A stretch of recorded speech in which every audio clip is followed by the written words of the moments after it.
Hello दोस्तों, स्वागत है आप सभी का हमारे चैनल लिबरो सेंटर पर। तो दोस्तों, आज का जो टॉपिक रहेगा वो आपका रहेगा John Donne death be not proud. और ये जॉन डन के द्वारा लिखा गया था। तो दोस्तों, आज का टॉपिक में हम आपको जॉन डन की ये जो डेथ नॉट प्राउड है उसका फुल रिटन नोट्स प्रोवाइड कराएंगे। तो बने रहें हमारे चैनल के साथ। और अगर आप हमारे चैनल के साथ नए जुड़े हैं तो चैनल को सब्सक्राइब ज़रूर करिएगा और कमेंट करिएगा अगर आपको आगे की कोई वीडियो चाहिए, समराइज या analysis.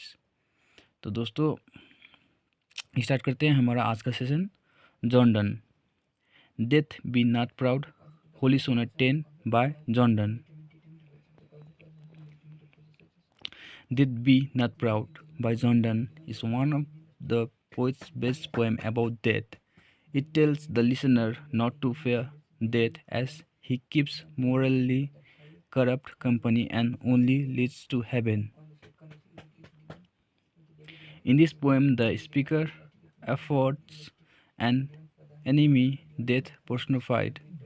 This enemy is one most fear, but in this sonnet, the speaker essentially tells him of the way the speaker talked to death reveals that he is not afraid of death and does not think that death should be so sure of himself and so proud.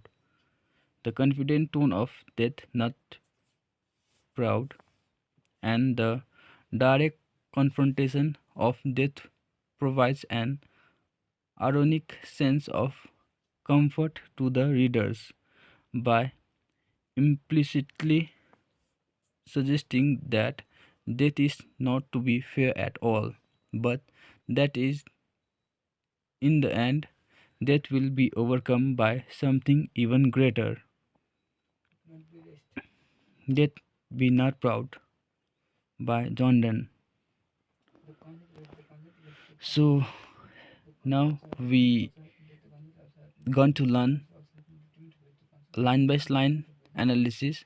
So take your pen and paper so that you get notes about this on your paper. So let's begin. Line 1 to 2.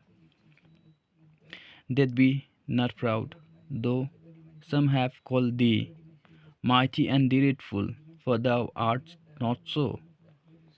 The speaker immediately creates a personified version of death by talking directly to him. He paints a picture of death as an arrogant being and one who needs to be humble. The speaker assumes the position of the one who must humble this being, death. He tells him that he ought not to be so proud. Enough, though for generations people have feared death and called him mighty and dreadful. The speaker, however, with a voice of absolute authority on the matter, simply states, "Thou art not so."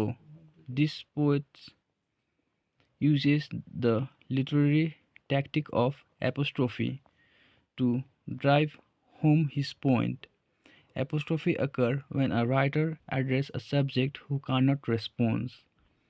Readers know immediately that this sonnet will consist of one speaker who will do all of the talking and accusing of his subject, death, though adequately personified, cannot respond to the accusation of the speaker. Line 3 to 4. For those whom thou thinkst thou dost overthrown, die not, poor death, nor yet canst thou kill me. Here in death, be not proud, the speaker accused the death of having illusion of grandeur. He claims that while they think that he has the power to kill, he actually does not. The speaker first humbles death by telling him that his idea that he has the power to overthrow lives is simply an illusion, and that he has no such power at all. Then, to further humiliate death, the speaker calls him poor death. It sounds almost as if the speaker is making fun of death for having lived under the illusion that he had any sort of power over life or death. Then he addresses death in a more personal manner, challenging him by saying, "Yet canst thou kill me?" It seems dangerous for one to threaten death in this way. However, knowledge of John Donne's background and ideology can give some insight into the speaker's confidence here. Though everyone knows that physical death does indeed occur, the speaker is challenging death in a different way. He used the Christian theology of eternity to taunt death by telling him, essentially, even if you take my physical body, you can never truly kill me. Line 5 to 6. From rest and sleep, which but thy pictures be, much pleasure than from thee, much more must flow. With these lines, the speaker compares death to rest and sleep, and even uses the word pleasure to describe how one should feel about death. Just as a restful night of sleep brings pleasure, so should death. The speaker implies that sleep is simply a simple glimpse of death.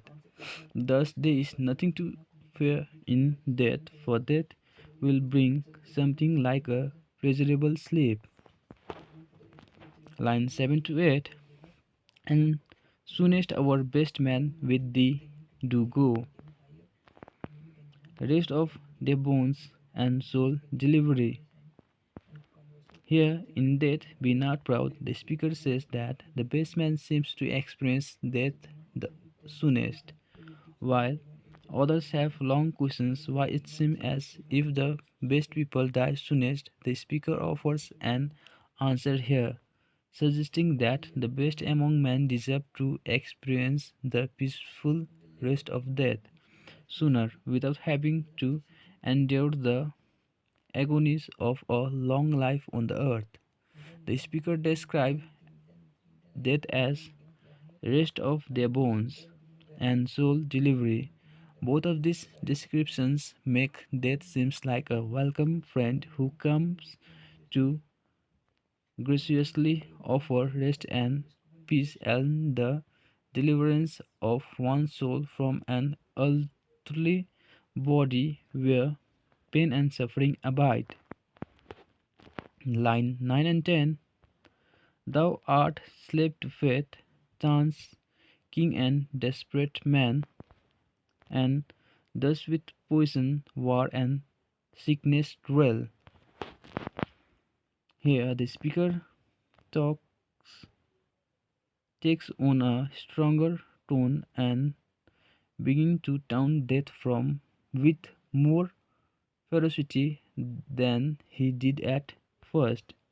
Here he calls death a slave to chance, king, and desperate man.